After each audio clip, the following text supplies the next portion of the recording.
Scacco matto e come vedete c'è una regina alla mia destra nera e un re alla mia sinistra bianca.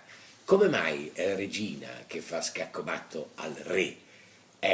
Basta riflettere un attimo, forse perché il ruolo femminile o della donna o della madre, chissà come chiamarla, è molto più importante del ruolo del maschio, dell'uomo.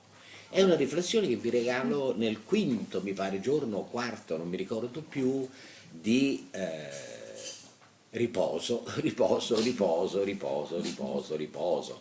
Come vedete, io avevo un messaggio da dare, sì, sì, sì, sono nato così proprio, proprio mi piacciono i messaggi che poi non significa niente di che, cioè la possibilità di manifestare le proprie opinioni, magari in maniera un po' contorta, dipende sempre dall'ascoltatore.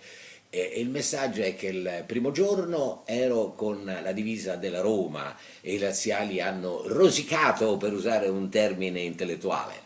Il giorno dopo appositamente mi sono messo la tenuta della Lazio e i romanisti sono stati zitti perché probabilmente hanno pensato che il press è un traditore.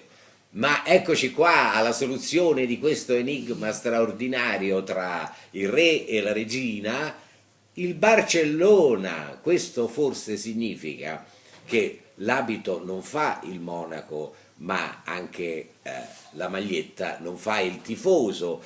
Come dire, in questo tempo di malcelata considerazione infelice di una vita relegata, non sarebbe il caso di andare al di là dei dogmi, delle imposizioni, dei condizionamenti, perché approfitto, visto che io sono sempre il press di una squadra di calcio, il calcio è un gioco, non possiamo dimenticarlo. Mi rendo conto che all'interno della sonorità di uno stadio di tifosi che aggrediscono i pullman, sì sì, accade, accade, accade, accade anche in Serie D e di questo i giornali non parlano mai, noi, noi, che siamo noi, che poi sono io, ma siamo noi, la società sportiva, la squadra, abbiamo subito un'aggressione non indifferente al nostro pullman, ma non dirò dove è accaduto, per carità di Dio, se no si sprecano le banane. Eh,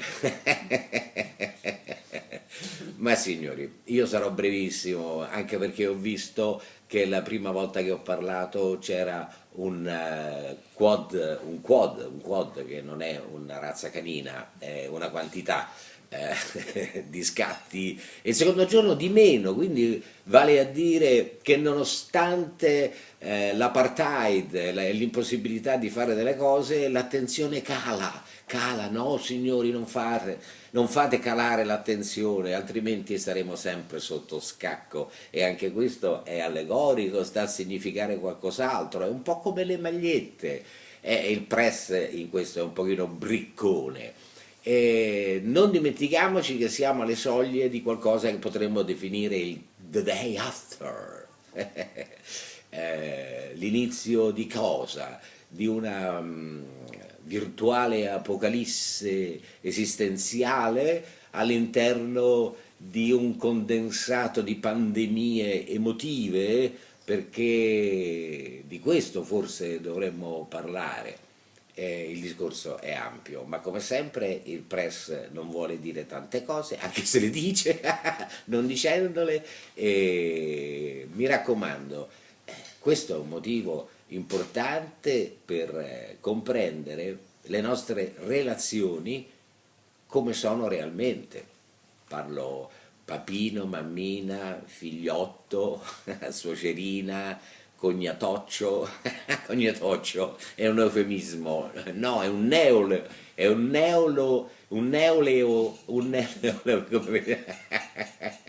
neologismo. Qualcuno penserà sta facendo apposta, se l'era dimenticato? Non lo so, io credo che l'avessi dimenticato perché sono così tante queste parole. Disse qualcuno, Re Cadmio seminò i denti di drago quando fu inventato l'alfabeto. E in effetti qualcosa c'è in questa affermazione, perché io so Dici, come fai a saperlo? Lo intuisco, lo so che prima che gli uomini scoprissero la scrittura e l'alfabeto si sentivano.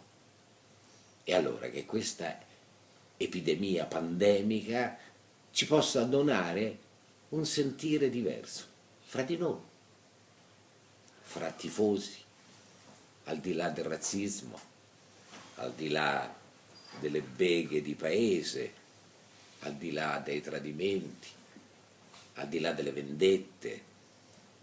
E se questa pandemia fosse un punto interrogativo sulla sorte del genere umano? Pausa alla Walter Chiari. Auguri. A domani.